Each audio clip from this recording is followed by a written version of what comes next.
Estoy aquí mirando una imagen satelital que ha estado circulando entre analistas militares estadounidenses durante las últimas 72 horas y necesito que la observen conmigo, porque lo que muestra no es una flota de portaaviones, no es una batería de misiles, no es un sistema de armas hipersónicas ni un enjambre de drones. Lo que muestra son 16 pequeñas siluetas en el fondo del Golfo Pérsico. 16 embarcaciones de aproximadamente 29 metros de longitud cada una, descansando silenciosamente en el lecho marino del estrecho de Hormuz. Motores apagados, armas cargadas, esperando. Esa imagen, 16 submarinos iraníes clase Gadir, invisibles para el sonar estadounidense, indetectables por satélite, armados con torpedos y minas navales, es lo que los analistas militares estadounidenses describen ahora como la amenaza más peligrosa que enfrentan las fuerzas navales de Estados Unidos en todo el teatro de operaciones. No los misiles balísticos, no los enjambres de drones, no los misiles de crucero lanzados desde la costa, los submarinos que nadie puede encontrar. En los próximos 20 minutos voy a explicarles con precisión por qué esta situación es mucho más peligrosa de lo que cualquier informe oficial les dirá. ¿Por qué la marina más poderosa de la historia de la humanidad no puede hacer lo único para lo que fue construida? ¿Y por qué las consecuencias de lo que está ocurriendo ahora mismo en el estrecho de Hormuz ya se están reflejando en su factura de gasolina, en su recibo de calefacción y en los costes logísticos integrados en casi todo lo que compran? Esto es Daily Brief. Suscríbanse ahora si aún no lo han hecho, porque lo que estamos a punto de analizar está siendo estudiado activamente por expertos militares estadounidenses y confirmado por fuentes de inteligencia occidentales. Esto no es especulación. Pulsen el botón de suscripción y activen las notificaciones. Van a querer recibir cada actualización sobre esto. Comencemos con la geografía, porque la geografía es el fundamento de todo, y es precisamente ella la que hace que las capacidades más sofisticadas de la Armada de Estados Unidos sean funcionalmente irrelevantes en este teatro específico. El estrecho de Hormuz tiene 54 kilómetros de ancho en su punto más estrecho, pero los canales de navegación aptos para el tráfico marítimo, es decir, los corredores reales por los que los buques tanque y las embarcaciones comerciales pueden transitar con seguridad, tienen apenas 3 kilómetros de ancho. La profundidad media del agua a lo largo de esos canales es de aproximadamente 30 metros. Para ponerlo en perspectiva, los submarinos estadounidenses clase Ohio miden 170 metros de largo y desplazan 18,000 toneladas de agua. No es posible meter un submarino clase Ohio en aguas de 30 metros de profundidad. No se puede maniobrar en un canal de apenas 3 kilómetros de ancho. Las plataformas submarinas más poderosas de la Armada estadounidense, las que normalmente se usarían para cazar y destruir submarinos enemigos, no pueden ni siquiera entrar al entorno operacional donde existe la amenaza. Es el equivalente a intentar pasar un rinoceronte por el ojo de una aguja. La flota de submarinos estadounidense es incomparablemente poderosa en guerras de mar abierto. En las aguas poco profundas, estrechas y saturadas de ruido del estrecho de Hormuz, simplemente no puede operar. Eso no es un comentario sobre la capacidad estadounidense, son la física y la geografía, e Irán ha pasado 4 décadas estudiando cada metro de ambas. Suscríbanse si están viendo esto y se dan cuenta de que este nivel de análisis no lo encuentran en ningún otro sitio. Daily Brief existe específicamente para momentos como este. Ahora hablemos de lo que Irán realmente construyó. Anuncio número 1. Los submarinos Gadir. Y este es más importante que cualquier otra cosa que esté ocurriendo en este teatro ahora mismo. Los submarinos clase Gadir que Irán ha desplegado en el estrecho de Hormuz no fueron diseñados para ser tecnológicamente impresionantes.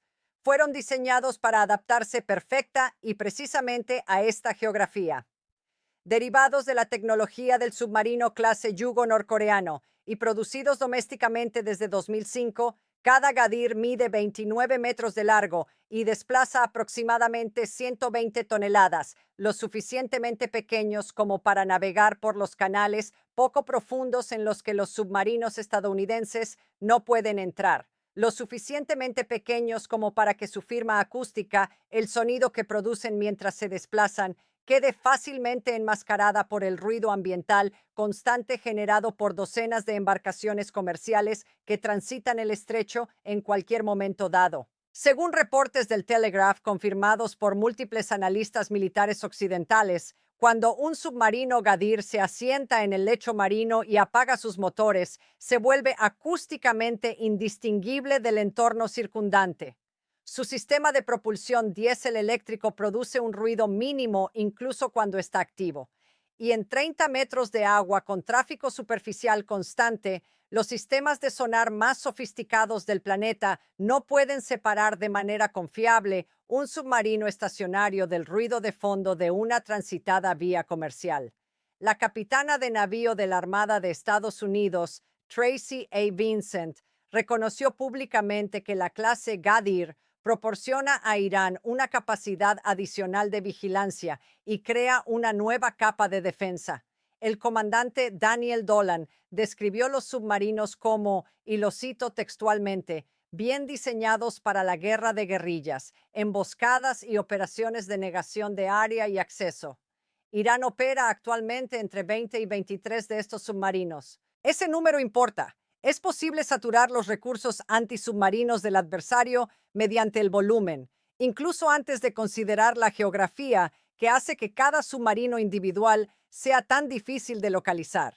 La Agencia de Inteligencia de Defensa de Estados Unidos estimó en 2019 que Irán posee más de 5,000 minas navales capaces de desplegarse rápidamente a través de lanchas de alta velocidad. Súmenle la flota Gadir y tendrán ante ustedes una capacidad de guerra de minas por capas que cubre el estrecho desde múltiples vectores de forma simultánea. El excomandante iraní contraalmirante Hussein Qadi dijo esto sobre la clase Gadir, que puede hacer lo que el U-Boot alemán hizo durante la Segunda Guerra Mundial. Eso no es propaganda, es una analogía operacional precisa. Los U-Boot no destruyeron las armadas aliadas, casi estrangularon las líneas de suministro que mantenían vivo el esfuerzo bélico aliado. Los submarinos Gadir están diseñados para hacer exactamente lo mismo con la economía energética global. Eso es el anuncio número 1. Anuncio número 2. Las minas ya están en el agua. Esta es la parte que el Pentágono ha confirmado. No planea confirmar. Ha confirmado. Al menos una docena de minas navales ya han sido desplegadas en el estrecho de Hormuz, 12 minas cuya ubicación es desconocida, cuyos mecanismos de activación varían, cuyos perfiles de detección específicos no han sido divulgados. Deténganse, lean eso de nuevo. El arsenal de minas navales de Irán, acumulado durante décadas de adquisiciones discretas y desarrollo doméstico, incluye minas magnéticas activadas por la firma metálica del casco de un barco que pasa, minas acústicas activadas por el perfil sonoro de tipos específicos de embarcaciones, minas de presión activadas por el desplazamiento hidrodinámico de un navío en tránsito. Y lo más crítico, minas inteligentes, las variantes Mahan 3 y Mahan 7, que pueden programarse para distinguir entre buques militares y buques tanque comerciales, detonando de forma selectiva contra barcos de guerra mientras permiten que la carga civil pase. Esa última capacidad merece atención especial por lo que significa operativamente. Irán puede sembrar un campo minado que ataque específicamente a los buques de guerra estadounidenses, dejando el tráfico comercial relativamente seguro.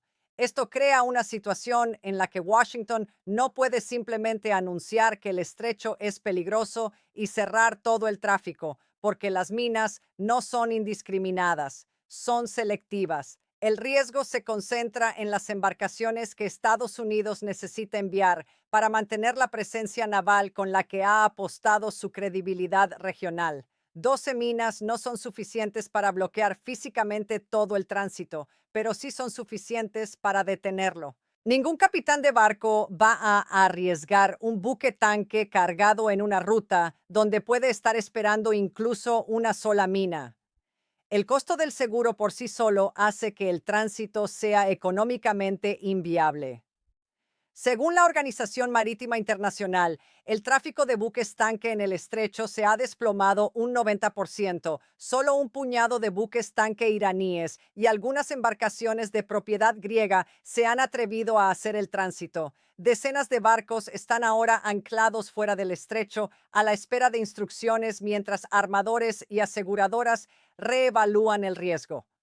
La incertidumbre, no saber dónde están las minas ni cuándo fueron colocadas, es en sí misma un arma que opera independientemente de que alguna mina llegue a detonar alguna vez.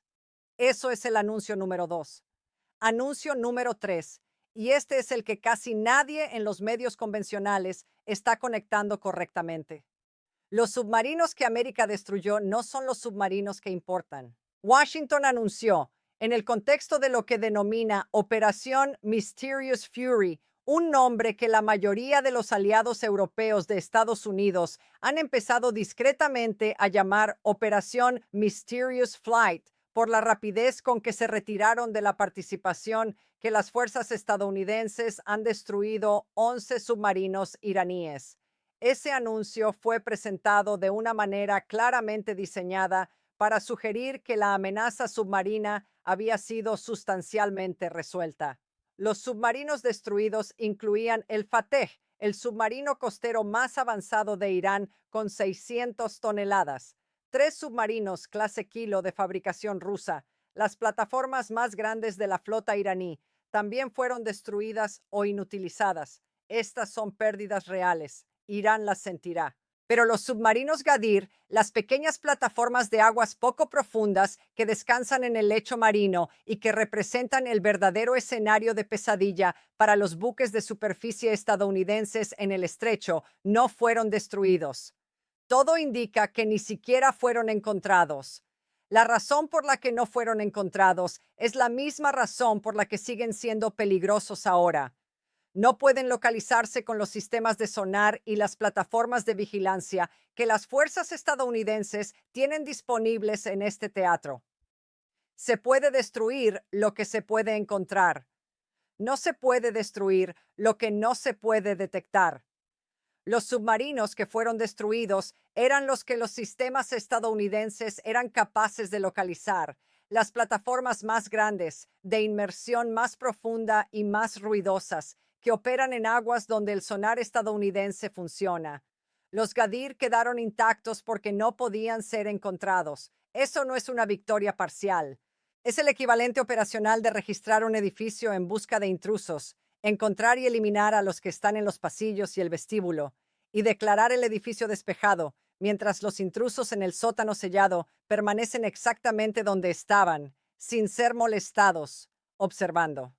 Eso es el anuncio número 3. Ahora hablemos de lo que realmente está ocurriendo detrás de los titulares, porque hay dos historias desarrollándose simultáneamente y los medios convencionales solo están cubriendo una de ellas. La primera historia es la que se ve: ataques aéreos estadounidenses, respuestas con misiles iraníes, declaraciones diplomáticas, conferencias de prensa oficiales, el teatro performativo de la competencia entre grandes potencias. La segunda historia es la que realmente determina el resultado y se está desarrollando a 30 metros bajo la superficie de una vía fluvial estrecha entre Irán y Omán. He aquí lo que los planificadores estadounidenses no anticiparon plenamente. Los submarinos Gadir están estacionados en Bandar Abbas. Esa base se encuentra directamente adyacente al estrecho de Hormuz. El tiempo de despliegue desde la base hasta la posición operacional: horas, no días. Esto significa que los submarinos pueden rotarse de forma continua. Tripulaciones frescas, cargas de armas frescas, reservas de minas frescas a un ritmo que los activos antisubmarinos estadounidenses no pueden igualar, con monitoreo continuo. Para cuando un avión de patrulla marítima estadounidense completa un barrido de búsqueda del estrecho, el panorama submarino puede haber cambiado ya. Nuevos submarinos pueden haber entrado en posición. Posiciones antiguas pueden haber sido abandonadas. El lecho marino que el sonar mapeó hace una hora puede no reflejar el que existe en este momento.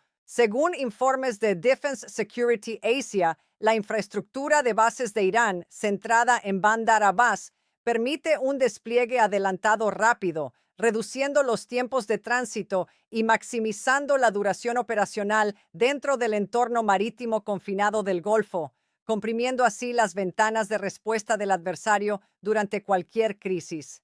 El excomandante de submarinos de la Royal Navy, Ryan Ramsey, alguien que realmente operó submarinos en el Golfo Pérsico, lo dijo con precisión.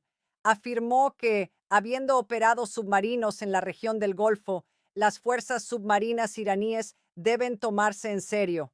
Añadió que, en las aguas confinadas de la región, incluso un pequeño número de submarinos puede crear una incertidumbre real para los comandantes de superficie. Incertidumbre real, no derrota tecnológica, no catástrofe militar, sino incertidumbre. Esa es el arma principal de Irán en este teatro y está funcionando. Hablemos ahora de la dimensión europea, porque la negativa de los aliados de la OTAN de Estados Unidos a contribuir con sus activos de dragado de minas y antisubmarinos revela hasta qué punto se ha vuelto genuinamente aislada la posición de Washington. Alemania, Francia, el Reino Unido, Italia y España han declinado participar en cualquier operación naval destinada a reabrir el estrecho de Hormuz.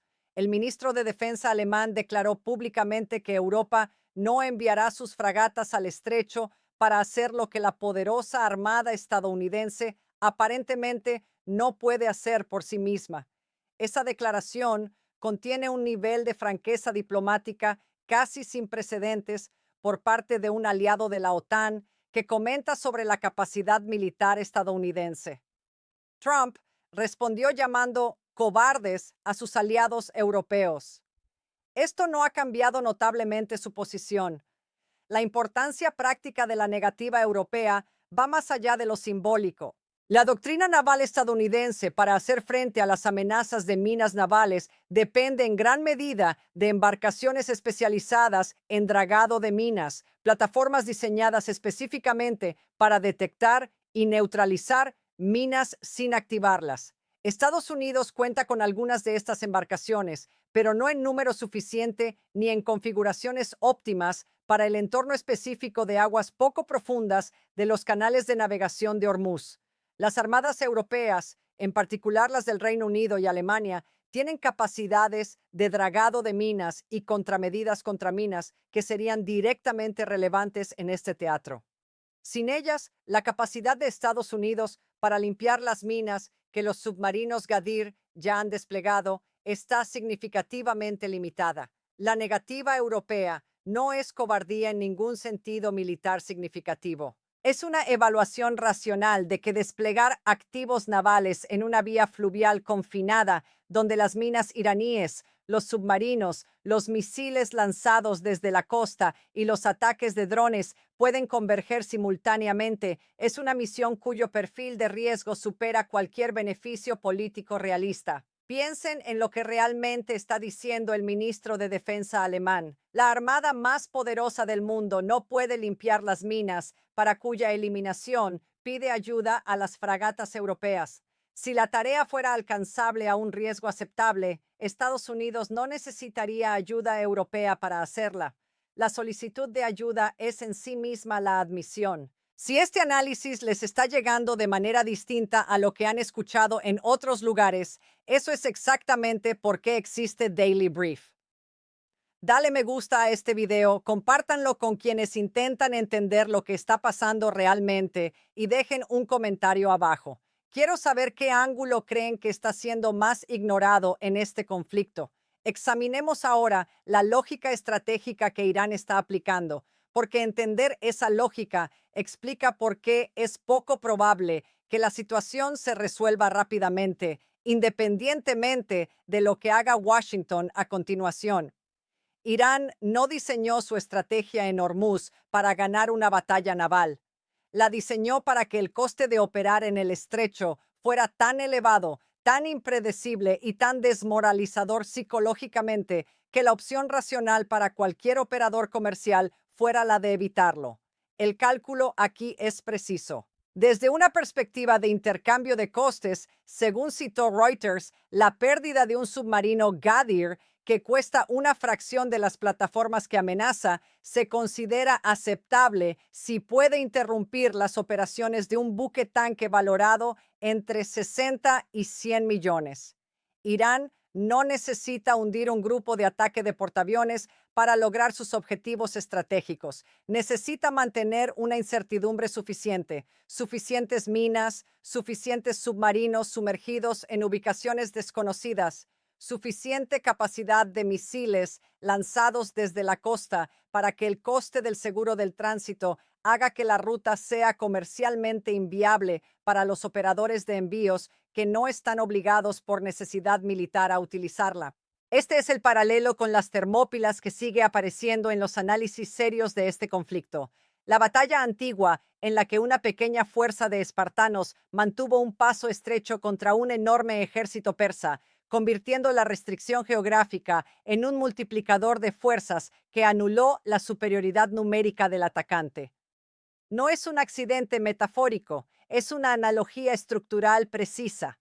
El estrecho de Hormuz es un punto de estrangulamiento geográfico donde los principios que hicieron a las Termópilas estratégicamente significativas se aplican directamente. El defensor que controla el punto de estrangulamiento y diseña su sistema de armas específicamente para las restricciones de esa geografía tiene una ventaja inherente sobre un atacante cuyo poder está optimizado para la guerra en campo abierto. Irán diseñó su estrategia naval para el estrecho de la misma forma en que los espartanos diseñaron sus tácticas para el paso, no para ganar una batalla de ejércitos iguales en aguas abiertas, sino para hacer que el entorno específico del estrecho sea tan letal, tan impredecible y tan costoso que la opción racional del atacante sea la retirada en lugar del compromiso continuo. Y aquí está la parte que nadie quiere decir en voz alta, pero que Daily Brief va a decir claramente: esta estrategia está funcionando. La Organización Marítima Internacional ha documentado 17 incidentes separados contra embarcaciones comerciales en el estrecho solo en los primeros 16 días de marzo.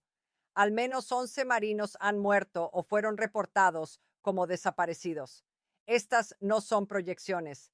Esta es la realidad operacional actual de lo que los submarinos Gadir y las minas desplegadas ya han logrado. El crudo Brent ha superado los $118 por barril. Los automovilistas estadounidenses en partes del país están pagando precios en la gasolinera que casi se han duplicado desde que comenzó este conflicto, pasando de $4,20 por galón a más de $7 en algunos mercados en cuestión de semanas. Cada dólar que sube el petróleo por encima de su base previa al conflicto representa una transferencia directa de poder económico de Washington a Teherán, no a través de la diplomacia, no a través del enfrentamiento militar, sino a través de submarinos de 29 metros que descansan en silencio en el lecho marino. Durante 2023 y 2025, según la Administración de Información Energética de Estados Unidos, aproximadamente el 20% del gas natural licuado del mundo y el 25% del comercio marítimo de petróleo pasaron anualmente por el estrecho. Más de 20 millones de barriles de crudo cruzan el estrecho cada día.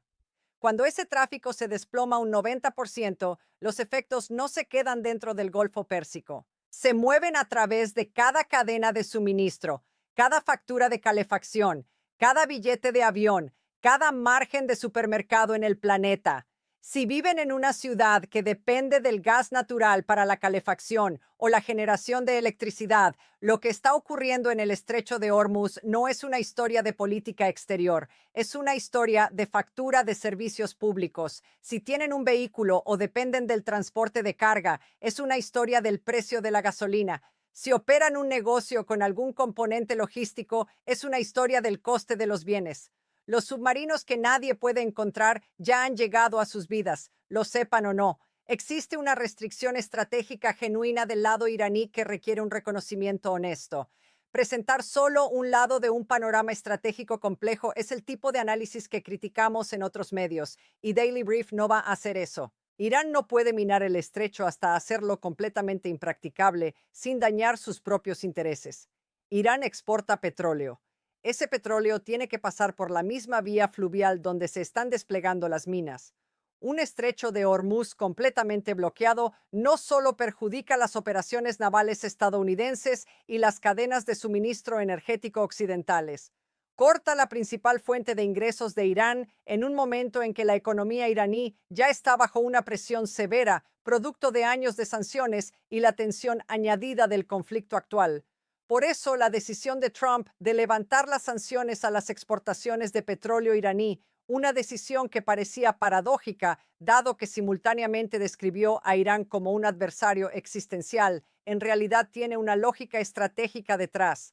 Al levantar esas sanciones, Washington creó un incentivo financiero para que Irán mantuviera el estrecho al menos parcialmente operativo, en lugar de minarlo por completo. Si el mercado para el crudo iraní está abierto, Irán tiene razones para mantener cierto nivel de viabilidad de navegación a través del estrecho en lugar de cerrarlo del todo. Es una palanca financiera diseñada para limitar la escalada de la campaña de minado sin necesidad de usar la fuerza militar para lograr esa limitación. Si esa palanca está funcionando, es una pregunta diferente. Las minas ya desplegadas, las posiciones de los submarinos que siguen siendo desconocidas y el continuo colapso de la cobertura de seguros comerciales para el tránsito por Hormuz sugieren que la apertura parcial que el alivio de sanciones de Trump estaba diseñado a adquirir no se ha materializado de ninguna forma operativamente significativa. El estrecho está efectivamente cerrado para el transporte comercial occidental, independientemente de lo que diga formalmente el estatus de las sanciones al petróleo iraní sobre el papel. ¿Dónde nos deja esto entonces? Permítanme mostrarles dos caminos claros, porque aquí no hay un terreno intermedio honesto. Camino 1. La ventana negociada. La presión financiera tanto sobre Teherán como sobre Washington crea un incentivo genuino para un acuerdo por canales secretos, no un gran acuerdo diplomático, sino un entendimiento práctico. Irán mantiene una postura de disuasión. Las minas permanecen pero no se aumentan. Los Gadir mantienen la posición pero no atacan. Y el transporte comercial se reanuda gradualmente con primas de seguro más altas. El petróleo se estabiliza en algún punto entre 90 y $100 por barril. Ninguna de las partes gana. Ninguna de las partes pierde de una manera que fuerce una escalada. Este camino requiere que Washington acepte que el estrecho nunca volverá a ser lo que era antes de este conflicto, que Irán ha alterado de forma permanente el cálculo de riesgo del tránsito por Hormuz y que la supremacía naval estadounidense en el Golfo Pérsico es ahora condicional, no absoluta. Esa es una aceptación políticamente difícil para cualquier gobierno, pero es la versión de esta historia que no termina con más banderas sobre ataúdes.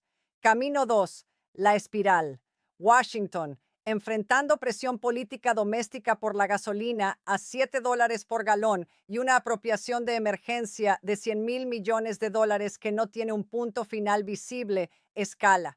Los B-52 ya están volando. La pregunta nuclear que nadie quiere nombrar sigue estando en la habitación. Si Irán interpreta la presión militar estadounidense continua como una amenaza existencial en lugar de una táctica de negociación coercitiva, los Gadir se activan.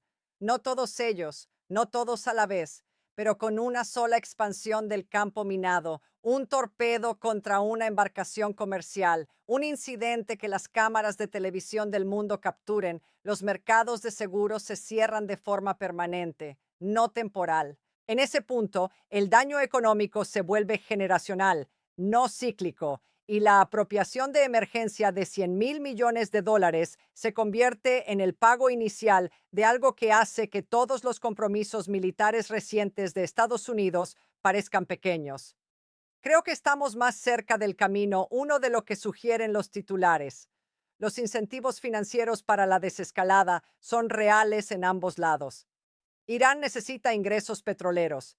Estados Unidos necesita un precio en la gasolinera que no le cueste al partido en el poder todos los estados indecisos en el próximo ciclo electoral. Pero pensé que estábamos en camino a un acuerdo 3 días antes de la última gran escalada. Y entonces ocurrió algo que nadie había modelado. Esa es la naturaleza de este conflicto ahora. La incertidumbre no es solo operacional, es política, es económica, es estructural. Los submarinos Gadir no crearon esa incertidumbre, solo la hicieron imposible de ignorar. Y en algún lugar del fondo del estrecho de Hormuz, ahora mismo, entre 10 y 20 pequeños submarinos descansan en silencio en el lecho marino, motores apagados, minas listas, esperando que el próximo buque pase por encima de ellos. La marina más poderosa de la historia no puede encontrarlos. Los sistemas de sonar más avanzados del planeta no pueden localizarlos. Los aliados que podrían ayudar se han marchado. Los mercados financieros que valoran el riesgo todavía están tratando de decidir si esto es una perturbación temporal o una reconfiguración permanente. Y los capitanes de barcos que conocen estas aguas mejor que cualquier analista están todos mirando la misma tarifa de seguro y tomando la misma decisión. Esperar. Estas son las preguntas que quiero que se lleven de este análisis, porque son las que determinarán cómo luce el próximo capítulo.